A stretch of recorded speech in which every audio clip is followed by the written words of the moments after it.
안녕하세요. 11월 24일 금요일 날마다 죽게로 큐티 가이드 시작하겠습니다. 오늘 본문은 창세기 25장 27절부터 34절까지의 말씀입니다.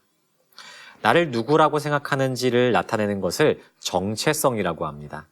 사람은 다양한 정체성을 가지고 있죠. 심지어는 한 사람 안에도 여러 정체성을 지니고 있음을 알 수 있습니다. 저를 예로 들어볼까요? 저는 맑은생 광천교회에서 사역하고 있는 부목사임과 동시에 한 가정의 가장입니다. 그뿐 아니죠. 저는 저희 부모님에게 있어서 한 아들이기도 하죠.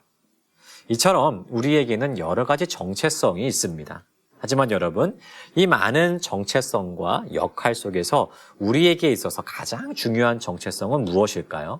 오늘은 이 주제에 대해서 이야기해보고자 합니다. 관찰 질문 1번입니다. 에서와 야곱은 어떻게 달랐습니까? 오늘 말씀은 두 사람을 비교하면서 시작합니다. 바로 에서와 야곱이죠. 27절을 보시면 두 사람이 어떻게 달랐는지를 비교하고 있습니다.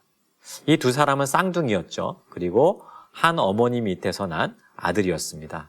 하지만 그럼에도 불구하고 매우 다른 기질과 성품을 가지고 있었어요. 먼저 에서는 어떤 사람이었습니까? 에서는 사냥꾼의 기질을 가진 사람이었습니다. 그래서 들로 나가서 사냥을 하는 그러한 삶을 살았습니다. 그에 반해서 야곱은 조용한 사람이었어요. 에서와는 달리 밖에 나가기보다는 집에 머물러 있는 것을 좋아하는 사람이었습니다. 이렇게 두 사람의 기질과 성품이 매우 달랐고 그렇기 때문에 부모가 두 자녀를 대하는 것도 달랐습니다. 관찰 질문 2번 보겠습니다. 이삭과 리브가는 두 자녀를 어떻게 대했습니까? 이삭은 에서가 사냥해온 고기를 좋아했습니다. 그래서 야곱보다는 에서를 더 사랑하고 아꼈습니다. 하지만 리브가는 야곱을 더 사랑했죠. 이삭과 리브가가 서로 에서와 야곱을 왜 편애해 있는가? 그 이유를 정확히 알지는 못합니다. 하지만 이미 하나님께서 야곱에게 장자권을 주시리라 라고 예언받은 이유라는 것을 좀 기억해 봐야 됩니다. 물론 아들을 사랑하는 것은 부모가 가진 본능이지만 문제는 이삭이 하나님의 예언과는 반대로 에서를 사랑함으로 그에게 장자권을 물려주려고 했다는 데 문제가 있는 것이죠. 리브가가 야곱을 사랑한 것은 하나님의 예언 때문인지 아니면 야곱이 가지고 있는 기질과 성품 때문인지는 알 수가 없습니다.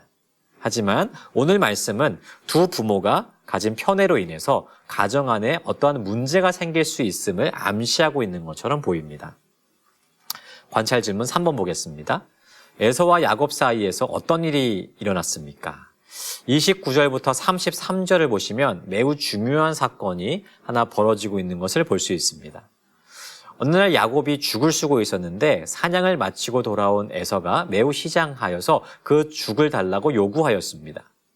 이때 야곱은 이 죽을 줄 테니까 형을 가진 장자권을 달라라고 하는 거래를 제안하죠. 배가 매우 고팠던 에서는 장자권을 주겠다라고 하는 맹세를 하면서 그 죽을 먹게 됩니다. 34절에서는 에서가 그가 가지게 될 장자권을 가볍게 여겼기 때문에 이런 일을 했다라고 이야기를 하고 있어요. 여러분, 이 장자권이라는 것을 지금 우리 시대에 적용하면 무엇으로 볼 수 있을까요? 이삭이 가진 장자권은 단순히 아버지의 재산과 또한 장자로서의 권한을 물려받는 것만을 의미하는 것은 아니었습니다. 이삭이 가진 장자권은 하나님 나라를 이루어가는 핵심적인 역할을 맡은 사람이라는 뜻이 담겨져 있었습니다. 하나님은 아브라함과 이삭을 통해서 하나님의 나라를 이루어 오셨고 또 앞으로 장자권을 받게 될 사람을 통해서 그의 역사를 이루어갈 것이었습니다. 따라서 이 장자권은 앞으로 하나님의 역사를 이루는데 매우 중요하게 사용될 것이었습니다. 여러분, 이 하나님의 역사가 끊이지 않고 지금 우리에게까지 왔죠. 그럼 이 장자권은 무엇으로 볼 수 있을까요? 내가 하나님 나라 백성이라고 하는 확신, 또한 그 정체성이라고 볼 수 있을 것입니다. 내가 하나님의 백성임을 자각하고 하나님의 나라를 계속해서 이어가겠다라고 하는 그 정체성과 사명을 의미하는 것입니다. 여러분, 우리는 하나님의 나라를 어떻게 바라보고 있습니까? 혹 우리도 에서처럼 육신의 욕망과 욕심을 채우기 위해서 나에게 주어진 영적인 사명과 축복을 놓치며 살아가고 있지는 않습니까? 하나님은 우리에게 하나님 나라의 장자권을 주셨습니다. 하나님 나라의 역사를 이루어갈 사명을 주셨어요. 그리고 이 사명 끝에는 하나님께서 허락하신 영적인 축복이 약속되어 있습니다. 따라서 사랑하는 여러분, 지금 이 순간 이 말씀을 통해서 우리의 정체성과 사명을 다시 한번 돌아보기를 소망합니다. 우리는 하나님의 나라의 백성입니다.